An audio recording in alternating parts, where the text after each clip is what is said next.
I was actually born in what was then called Bombay, and when I was 6 months old, my mom brought me to Calcutta. We used to live in small rooms, so there was a chawl, and so you shared rooms back to back, and there was a common toilet. So I think I was a child who was introvert. I was not confident.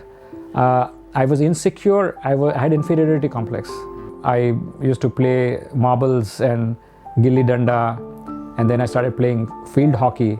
So I was quite good at that, and then played cricket, and then also played badminton. I remember the day when my father bought a refrigerator, right? We never had a car, so we never owned a car. It was always public transport, and going by taxi was a privilege. We took vacations by train to neighborhood places, so we went to Darjeeling and places like that. Once we went to a place called Nainital, and that was a big deal, where we went with another family. We went to places like that. But yes, certainly middle class growing up, no privileges, never sat on a plane in high school or in undergraduate college. So it's not till I finished undergrad college that I sat in a plane for the first time.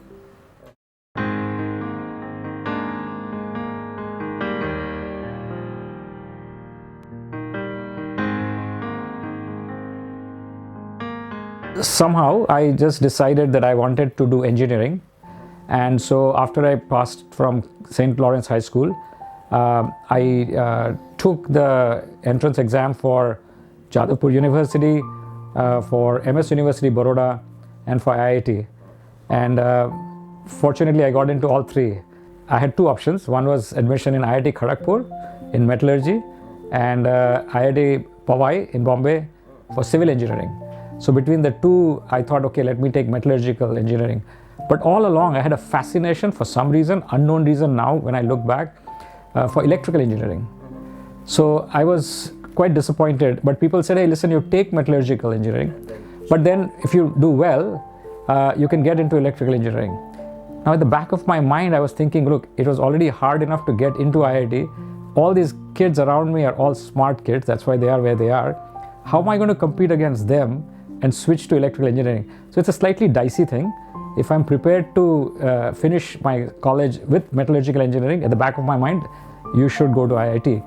In the meantime, I accepted that IIT metallurgy in Kharagpur, and then I went on a little vacation with a friend of mine, and my father tracked me down and said that you've got admission in electrical engineering at Jadavpur University and at MS University of Baroda. Now, I have never lived in Baroda until then, in Gujarat at all. And so when I went to give the entrance exam in Baroda, it was fascinating, first of all, that everybody was speaking Gujarati, of course, because I was in Gujarat.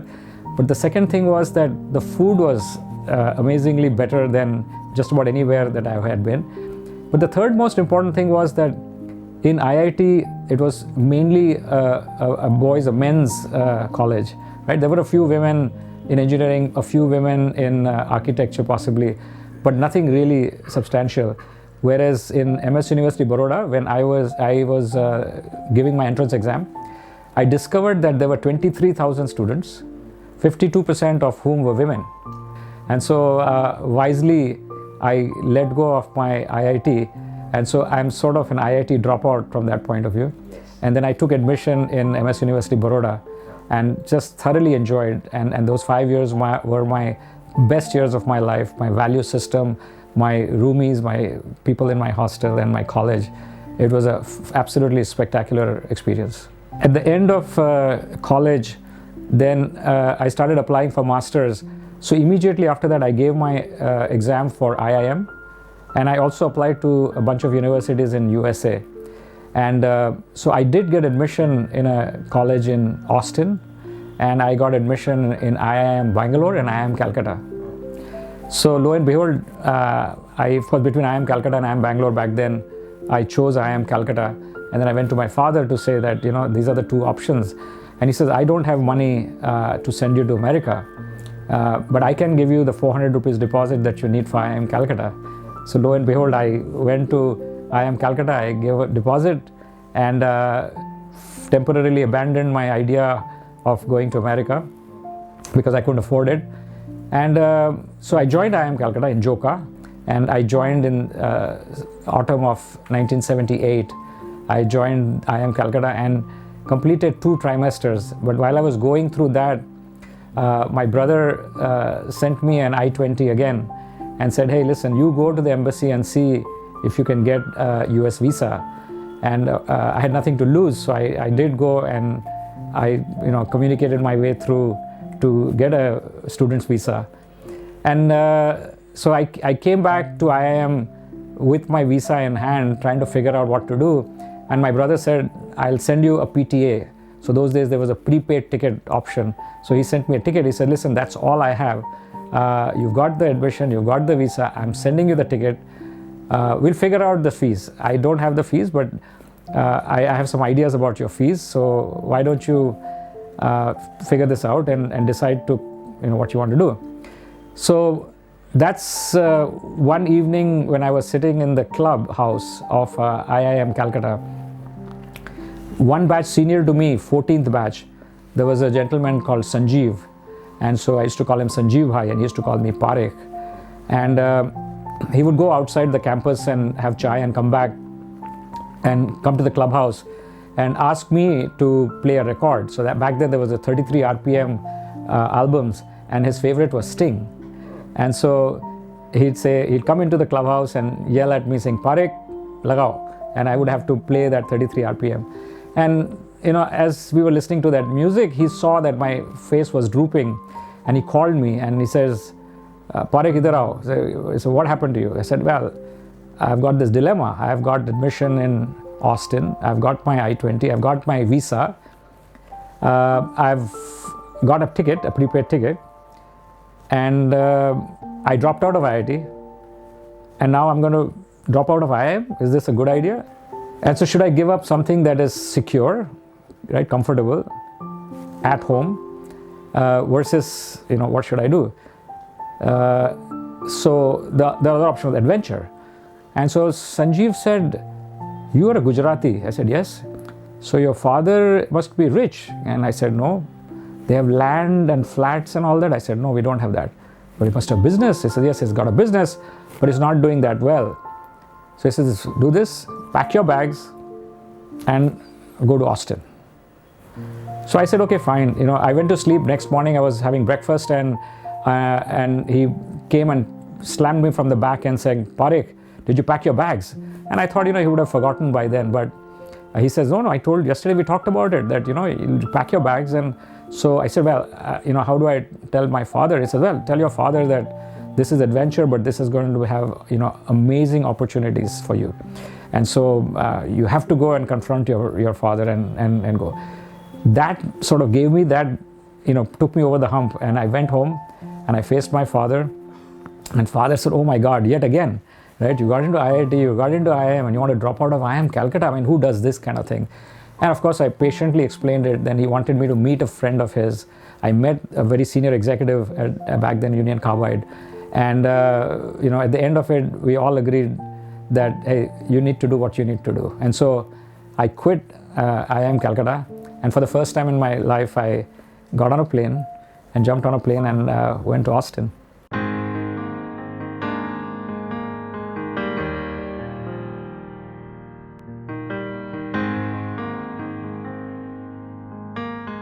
Austin was magical. I mean, it was a dream come true. Like a kid, I was like running around here and there. Fortunately, my brother was there, and he saw my little bag with 20 kilograms of all my life's belonging that I brought with me. So he says, okay, let's go buy some stuff from a store. And I distinctly remember going to a store, and he said, okay, you go on this aisle and I'll come back and look for you. And I went down that aisle and I froze in front of toothpastes. And there were 16, probably 20 types of toothpaste, and I had only one Colgate toothpaste all my life. And I was looking for that Colgate toothpaste, and I couldn't find that plain one. So there was Crest, and there was Colgate, and flavored, and gel, and who and ha. And then finally he found me. He says, what the hell are you doing all this time? And I said, well, I'm trying to find my toothpaste. And so the abundance of choice. For the first time in my life, I confronted with abundance of choice and how to make quick decisions when you are confronted with these choices. So I did that. The other interesting thing that happened is that I didn't have any money to pay my fees. So my brother's roommate, Manjeet Singh Kohli, who lives here in Bombay, so my brother went to him and said, my younger brother has come and we don't have money to pay the fees, and so we need $900 to pay his first fees. That's the bare bone minimum. You have to take 3 courses and 9 credits. And so he asked a lot of questions, and then at the end asked my brother if he was going to be the guarantor. He says, listen, I like your brother, I trust him, but if you are the guarantor, that if he doesn't pay me back, then you're going to pay me back. And he said, of course. And so that's sort of the story, that I got my first semester's fees, and of course I worked extremely hard, and then I got a transfer into University of Texas at Austin, and where I became a research engineer. And so my fees dropped dramatically, and I got a monthly stipend as a research assistant. And of course I paid then Manjeet became my roommate, and I paid him back the first semester's fees. And so when I graduated, then the Center for Electromechanics, that Professor Woodson, he gave me a job. He says, come and work for us, become a research engineer. They applied for my green card, and you had to go through a labor certification. They did all of that, and within a few months I got a green card, luckily. And I just was completely overjoyed when I graduated from University of Texas at Austin, and the university hired me. I just felt completely blessed. And then fast forward, then the university was going to do some defense-oriented projects, which I didn't want to be party to. And they were very gracious and said, yes, you can find your own job outside the university if you want. And I got a job at IBM, and I got a job at General Electric, GE. Now, as an electrical engineering, you would think that I would go to GE. But again, I spoke to a bunch of people, and I came to the conclusion that GE is old school, right? It's transformers, power systems, and all of that stuff. Whereas IBM, back then was completely at a high, and I chose IBM and never looked back. So I did that for about 8 years, and then at the end of that 8-year period, I got a call from a gentleman, his name is Dan, from IBM Northeast, saying that, hey, we're starting, there's no IBM in India, as you know. Because of various reasons, IBM and Coke were left the country. But they said that, hey, we're going to start IBM again in India. And but I said, I've never worked in India, so I wouldn't be interested. And he said, oh, sorry, we forgot to tell you, but it's in a place called Singapore. There was a big hoopla about it, because you're in a mainstream career where you're doing well in the marketing department, and you just take off and go away to some foreign country called Singapore. So you out of sight, out of mind. So a lot of my friends said, hey, what the heck are you doing? You're screwing up your career. But again, that adventure took over me, saying, okay, it's a 2-year assignment. What can go wrong, right? I'll go for 2 years, come back again, and again start the mainstream job. But here I am, lo and behold. So that 2 years became 3 years, and then I got an opportunity to become a marketing rep. Then I continued on, and 4.5 years later, IBM was so successful selling from Singapore that IBM physically moved to Bangalore. So totally 12.5 years I spent in IBM, and then I quit IBM at that point in time. So I became a forced entrepreneur.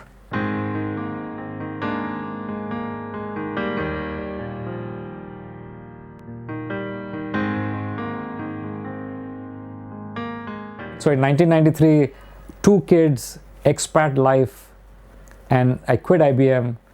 And of course, I didn't know how expensive Singapore was, and we rolled back. I pulled my kids out of the American school.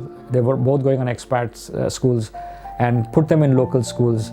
I got out of the expatriate area of living in Orchard Road, near Orchard Road in Singapore, and went to live a little bit further away, and made all those compromises. And along with my partner, Balwant Singh, we both got together and started Frontier Technologies, which was the first company in 1993 that we started in Singapore. So that was the beginning of my entrepreneurial journey.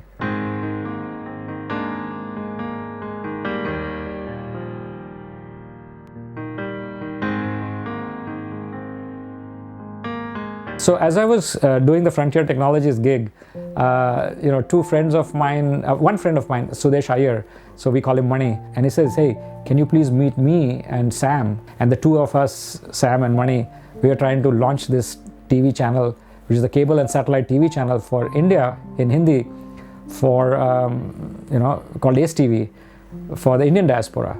So I said, great. And so I met Mani. Said, I'm from the movie industry and advertising industry, and he was an assistant director for Devanand as well.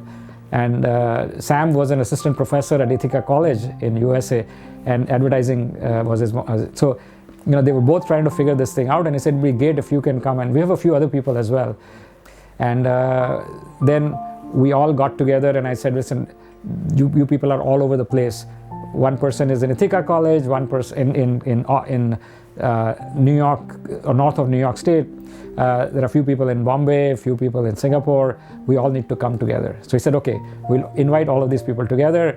And so lo and behold, we went to the airport, and then out comes Mr. Raman Maru, and first time I meet him, he says, meet Mr. Raman Maru.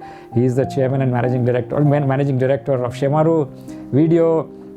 And then comes out an actor called Jackie Shroff, and he's like, here's one more partner of ours. First time in my life I met all these people. And so, ultimately, fast forward, we became what we call a Magnificent Seven. We were just going to launch our own cable and satellite television channel, because Zee was the only cable and satellite other than DD, Doordarshan. And so that's how we got started. Sam, who was the original visionary, by the way. So Sam was the guy who thought about this whole TV channel. He said, I'll call Sony Pictures. There's this guy called William Pfeiffer. And so he called William Pfeiffer's office in Hong Kong. And William got on the phone and said, hey, we are going to start Ace TV. And he says, who are you guys? Because I go to India every other month, and I know every person who's thinking of starting a TV channel. And so that journey started with him coming to Bombay. All of us landed up there, and there was a very famous presentation that Sam made to him, which says, welcome to the ball game. And we did a presentation, and then they shortlisted 3 people, and we were one of the 3 people they shortlisted. They wanted to form a joint venture, and they wanted to do a TV channel, Sony Pictures Entertainment. They eliminated the other 2. They told us that, hey, we will do a joint venture with you. But then they told us that the name of the channel could be Sony Entertainment Television. And so we all shook hands. And so that started the journey of the legal, it takes a little bit of time to do the legal paperwork and all that. But we ended up with a 60-40 joint venture called Sony Entertainment Television. And the TV channel launched on 8th October 1995. So doing that joint venture was one thing, but 8th October 1995, I was in the studio in Sony at the Uplink Center, and I recollect that day and the time we just pushed the button. I know who all were around me. It's an image that is set in my mind, because once you push that button, from that day to today, that channel is 24/7. It has never stopped. So it's a continuous journey that at the point in time, it's overwhelming when it comes to you saying, oh my God, you're going to push a button to put entertainment out there for millions of people all over the world. So a lot of programming we initially influenced them on and started happening. But on the other hand, they also brought in some stuff like Indian Idol, for example. We couldn't have had it. American Idol was going on, and it was starting to roll over all over the world. And we were just so fortunate, even till today, Indian Idol is one of the famous. And then, of course, we also went after Who Wants to Be a Millionaire. So, Kaun Banega Crorepati, like stuff like that. And then, of course, we started talking to them about cricket.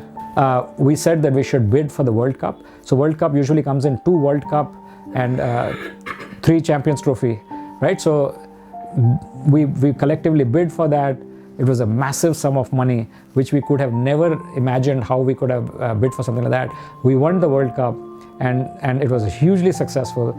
Our CEO was Kunal Dasgupta, who then had met Lalit Modi, and they were discussing, saying, hey, we should do a cricket league. And so that was the genesis of how it all started, and Kunal bounced it off us to say that, hey, what do you think of this? I mean, it's a T20 format, and there'll be teams, and people will own these teams, and these are the kind of rules. And every time we would meet, there was more excitement, and then we threw in some ideas, and Kunal had ideas, Lalit had ideas, people had ideas about how to make this interesting. And so the IPL, of course, as you know, was a huge, huge success, and even till today, it's a huge success. And then we also, because Sony wanted to constantly expand, the difference in opinion for us was that they had the money. we didn't have any money, right, to keep at Sony. So Sony had the money. So anytime they wanted to expand, they wanted to do more channels, they wanted to procure more TV channels and things like that. But we obviously wanted at some point in time an exit. So actually there were two exits that happened. So one was in the year 2000. We were very fortunate that was a .com boom, and we sold a little bit of our equity back then. And then finally, as life has it, we came to the end of the line and we said, listen, we just don't have the energy or the money anymore to continue with this journey, and we'd like to sell.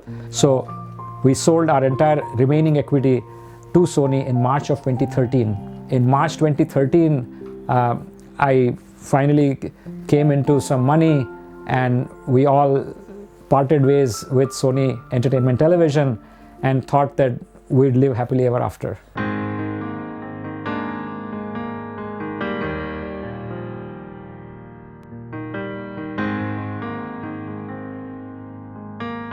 In 2013 March, I thought that I'm done with commercial life. So I made a promise to myself that I will switch my life from 80-20 to 20-80. 80% of my life was commercial life. 20% of my life was social service and spiritualism. And I had promised myself that whenever I get the opportunity, I'll flip it to 20-80. So I had started on that journey where 80% of my time I want to spend on social development, community, giving back to the community, and on spiritualism. And I went to Gandhi Ashram. There is a non-profit there called Manav Sadhana. So I went and served there. I went and learned Vipassana, meditation at Igatpuri. So I did that. Like everyone does, you do binge traveling. So I did a lot of traveling as well. So all of that lasted 9 months. And 31st December, my wife Mona sat me down and basically asked me, you or me? And so I said, me. Who's going to stay at home? Fortunately, what happened is that by then, two of my friends who didn't know each other, they were looking to start a fund. So one person wanted to invest with me. So I started doing angel investment. So I did angel investing, which is investing in startups. And I also did social impact investing, right? So social impact investing is you invest in a company for profit that is doing good. At that point in time, I connected these two friends of mine who didn't know each other. One wanted to invest along with me, the other was looking for some funding. So I introduced them both, they went away, they came back together and said that, hey, we've agreed to start Jungle Ventures. And so that's the genesis of Jungle Ventures. We were very successful in the first fund, and the second fund was about $100 million US. I was not a full-time employee of Jungle Ventures, but I was a managing partner. So I had some roles and a few board seats and part of the investment committee and things like that. So now I'm a senior advisor to Jungle Ventures. We just closed our fund 3. I helped a little bit with the fundraising as well, but otherwise I'm a senior advisor now.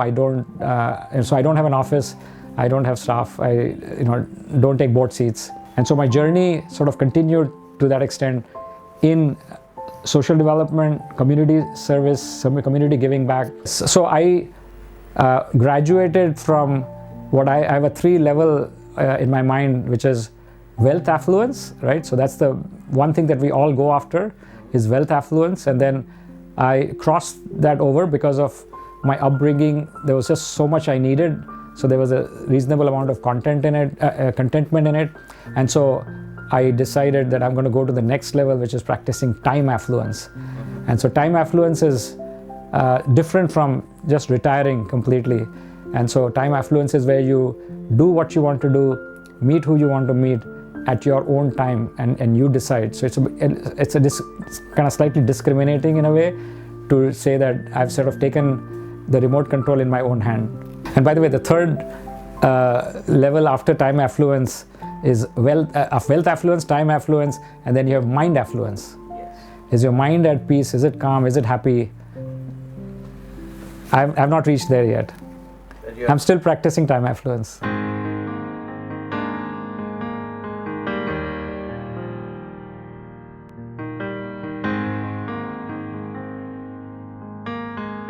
So I think very importantly, the biggest influence as I was growing up was my father.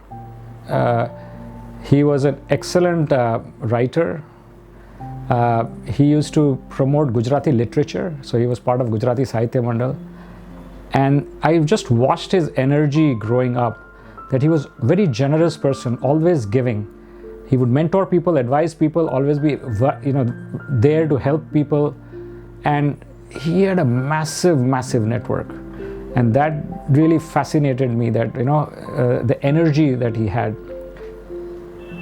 As I was growing up, I didn't have money, and so that one piece always bothered me, right? I felt a certain level of inferiority complex, right? And I always looked up to all these people who were just having a cushy life, and I felt left out in a way.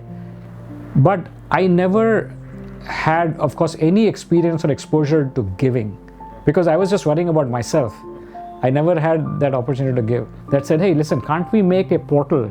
And so that was the first real personal venture into giving back in a way. And I bought a domain name back then called propoor.org. So propoor.org, even now is running, is a South Asian portal for nonprofits where NGOs can find information about each other, their leaders, the case studies, so many different resources about funding and things like that.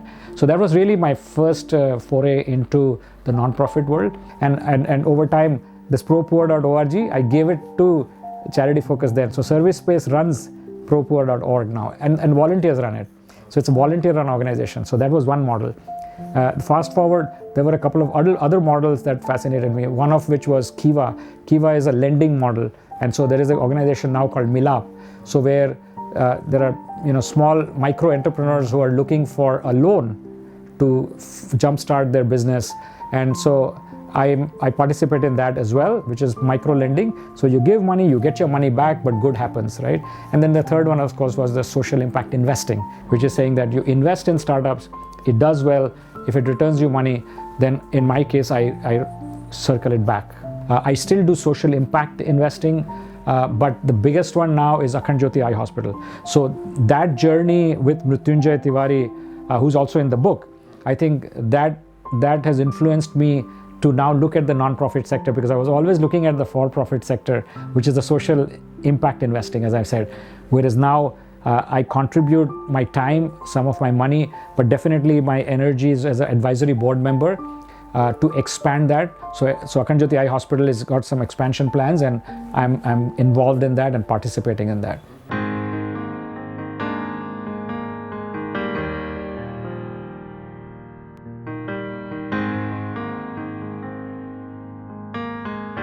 The title of my book was an epiphany. It just suddenly came to me. What shall we do with all this money? The one-liner that got it started was people all around me. I saw them, they were quite affluent, and so they worked very hard to make money. And then they, after becoming affluent, were working very hard to make money on their money. Can you kind of ease off on that? Can you smell the roses? Can you find things to do, like give back to the community? And that was my idea, inspiring perspectives on wealth. Initially, I realized that I was not an author. So ultimately, it ended up being a book which is a compilation of interviews. I spoke to some very senior dignitaries like Ratan Tata and people like Deepak Chopra, Manubhai Chandaria, which is a big Chandaria family, Vijay Goradia, who's a billionaire out of Houston, and Rohini Nilekani, who's of course Nandan and Rohini Nilekani out of Infosys, and Mohandas Pai. So there's a whole bunch of these very senior people who I met who are extremely affluent. But then I also spoke to folks like Professor Jagdish Sheth, who just recently got Padma Bhushan, and a few other people. And then of course also entrepreneurs, so like people like Sanjeev Bikhchandani and Kunal Shah. So it's a different walks of life also, people from the different walks of life, including executives, senior executives, entrepreneurs. We had businessmen in it. We have lawyers, professors, private bankers, futurists, impact investors, some social impactors also, and some gurus and millennials, right? So it became a book which encompassed all of these different perspectives, and essentially I asked them about their perspectives on wealth as they were growing up, and their perspectives on wealth now, fast forward to where they are today. Many of them are either affluent or they've inherited some money, but they have a thesis on it. And then the last piece is their advice to millennials. So that's a big audience for me. So my audience is, of course, the affluent people who are working hard to make money on their money. That's one. But the bigger audience for me is the millennials. I ended up compiling this book of interviews. That took about a year. And then I fortunately found a publisher in Popular. And then I published the book. They published the book and we started selling it. And I did some road shows, as you know, some book launches. So I had the good fortune of doing some book launches, a couple in Mumbai, and I did one in Kolkata, I did one in Mastichak, I did one in Delhi, I did a couple in Singapore, etc. So I was going through that journey. For 1 year I compiled the book, then we got ready to get it out, distribute it, and now it's at a few bookstores, and I did these launches.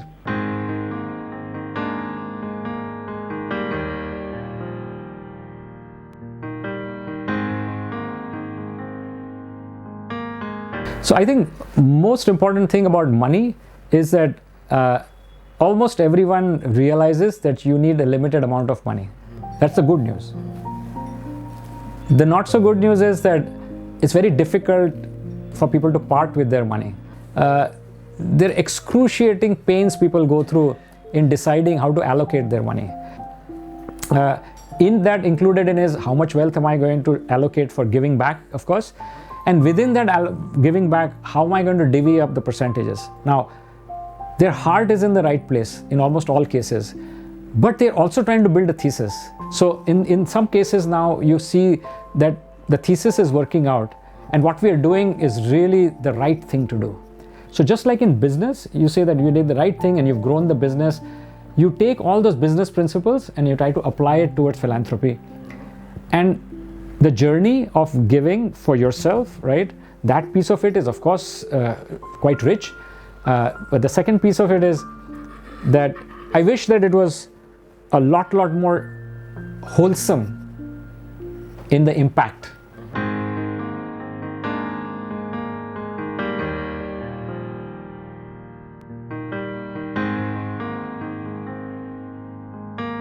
I was driving with my partner, Raman Maru of Shemaru. So we walk into this person's office and he starts introducing me to this gentleman and says, "This is my partner Jay in Sony Entertainment Television."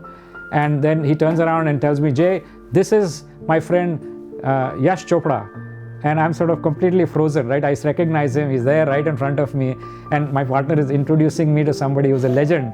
And next to him, there was this gentleman who was sitting there. I kept staring at him and he kept staring at me, that we've seen each other somewhere, I've met him somewhere. And then suddenly it just clicked on me, and I while they were talking, I just blurted, "Sanjeev bhai." And the guy just like froze and he says, "Parekh, so you went, yes, you dropped out of IMC and you went to America." I said, "Yes, Sanjeev bhai, thanks to you, I went away. And so now what are you doing now?" So my partner said, "Oh, he's my co-founder in Sony Entertainment Television." As we start driving, Raman turns around and says, "How do you know Sanjeev?" And I said, "What do you mean? I mean, he's the guy in IIM Calcutta who told me this thing. But do you know who he is?" I said, "No, he's Sanjeev Kohli." "What do you mean?" He says, he's Sanjeev Kohli. So, but he says, "You know what? Sanjeev Kohli is the son of Madan Mohan." So I wanted to conclude that story, how the world turns and how small it is and how it connects is just mind-boggling.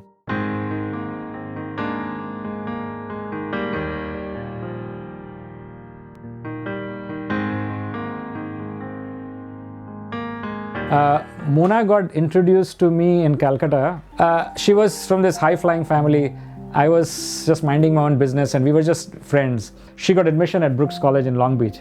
So she flew out and she studied in Long Beach. I was in Austin. Every break she got, long weekend, spring break, any break she got, she always used to come to US. And somewhere along the line, some magic happened. Mona moved from Long Beach to Austin, right? And we got married in Austin. what happened as after we got married is I was working for Center for Electromechanics, and I quit that and I went to work for IBM. So that journey was with a very initial stage, a couple with no money or negligible money, starting from scratch. And she had that resilience, and she had, that entire understanding of what it takes, especially when you're not, you don't have all the resources in the world. So we had a very minimalist life in the beginning, and she went to work. So she worked and I worked, and both of us worked in Houston when we moved to Houston. I think interestingly, the relationship has worked extremely well because we rubbed off on each other. So my middle class values and value systems and upbringing and minimalist life sort of rubbed off on her. Even today she travels on economy. She will not travel on business class. Don't get me wrong, she has some things that she likes, where she sort of goes out and does some binge buying and stuff like that. But by and large, that piece of me rubbed off on her. On the other hand, I was a complete raw middle class Bhawanipur, Calcutta person coming out, and she groomed me from scratch, right? So whether they were my massive big glasses to my big collars and long hair to rugged bell-bottom jeans, and brought me out of that. I went to IBM, I dressed up in a proper suit, got a decent haircut and glasses, to all the way mannerism. I say that I have sort of graduated from there. I still enjoy my business class and my hotels and all of that. But my experiential, that's one thing in common, that we both enjoy experiential spending, experiential journeys. So we go on vacations a lot, we travel a lot, and those are more experiential than more. So the materialist part of it is sort of minimalized. I think that's really the one thing that has happened, is how she's rubbed off on me, where I want now the good things in life. It's because I think I've worked very hard, and for her, she continues to want to be a minimalist.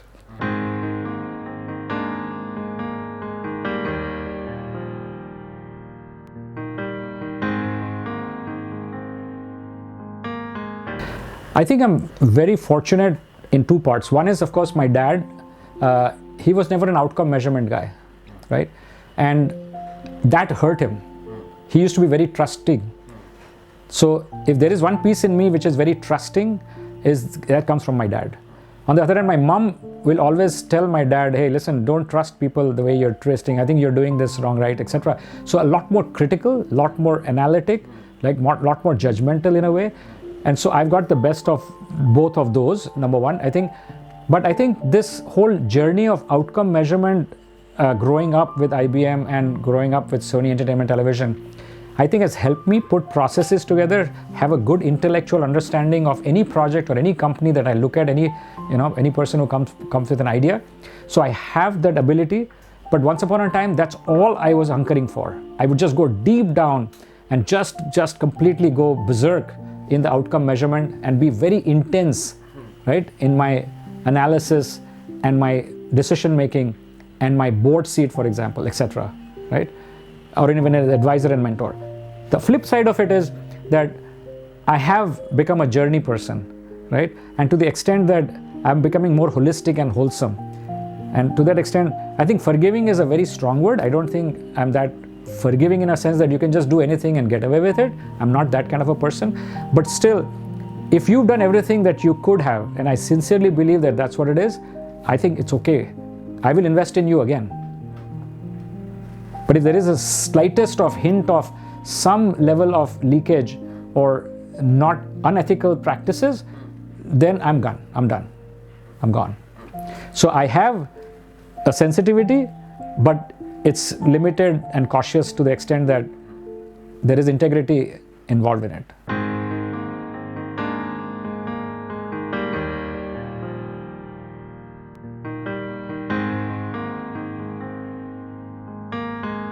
So for the longest time, I was an investor and director. Then slowly I became advisor and mentor. And so that journey also has shifted a little bit. So initially the involvement was very high. And so I pull out all the stops. I would bring in money. I would bring in other investors along with me, my band of angels, other venture funds who I would, convince that, hey, we should invest in this company. So once upon a time, everything came with me and I was intensely involved. Then slowly I became an advisor and mentor, which meant one-off ad hoc sometimes, and sometimes if the person had the discipline, they would be prepared, they would get mentoring from me, they'd be prepared for that. When I say do these things, they would do that thing so that the next time I met them. So I had that, and again, I would bring my network. I try to be as helpful as possible. Fast forward today, I'm sort of done with all of that because I'm practicing time affluence, because I used to mentor and advise people because it was free from morning 9-10 o'clock to evening 6-7 o'clock. But now I've decided that I'm going to practice time affluence. I do take 1 or 2 or 3 of those cases which I find very interesting. I enjoy it and I think I can add a lot of value. Then I will actually do that mentoring and advising. But in most cases now, I will pass them to the right people. So I will send them in the right direction. So that's the one good thing. But now fast forward, my own personal journey is sort of limited now. I spend a lot of time with Akhand Jyoti Eye Hospital. But beside that, it's limited. It's relatively limited in terms of how much time and effort and energy I put back into the system. But beyond that, now I'm at a crossroad where I don't have anything structured on my plate other than Akhand Jyoti.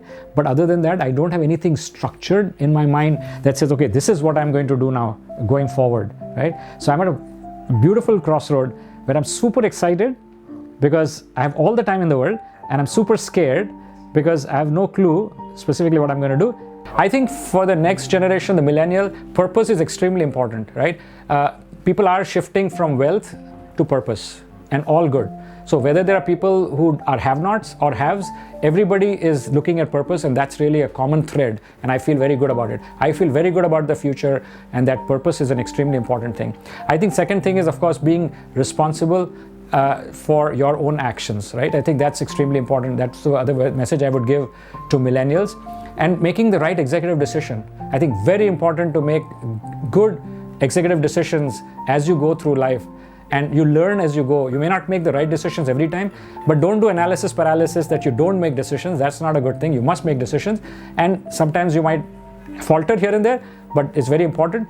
And then have good communication skills. If you can't tell your story, it's extremely difficult to go through life telling what you're all about.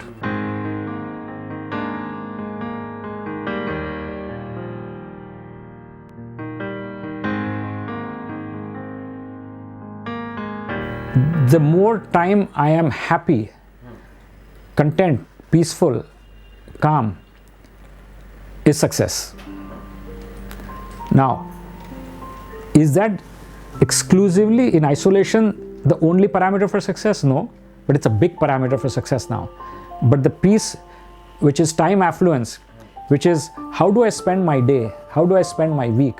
Right? The ability to go anywhere and everywhere I want, and I want to go on vacation, I want to take a cruise for Antarctica, for example, and things like that. I have the ability to do that. I do have the time and I do have the wealth to do that.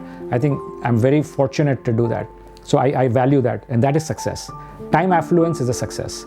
And the last piece is wealth affluence, right? So in that order, right? My wealth affluence is so sacrosanct, it's so dear to me, because I never want to go back to those days when I had nothing, and then I had little, and then I had something, and then I grew, and I worked hard, I extroverted extremely hard, I took risks, and I had failures as well.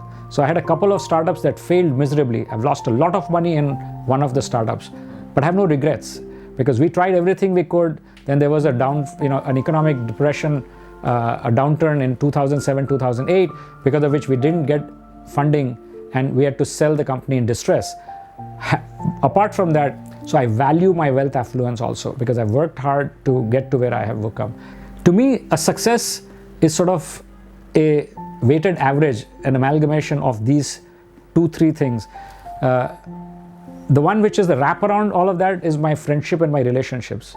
So my friendships and relationships, I value, I cherish them. I mean, I still have friends from high school, St. Lawrence High School. I have still friends from MS University. I still have friends from Austin, right? When I got IBM, across the board, Sony.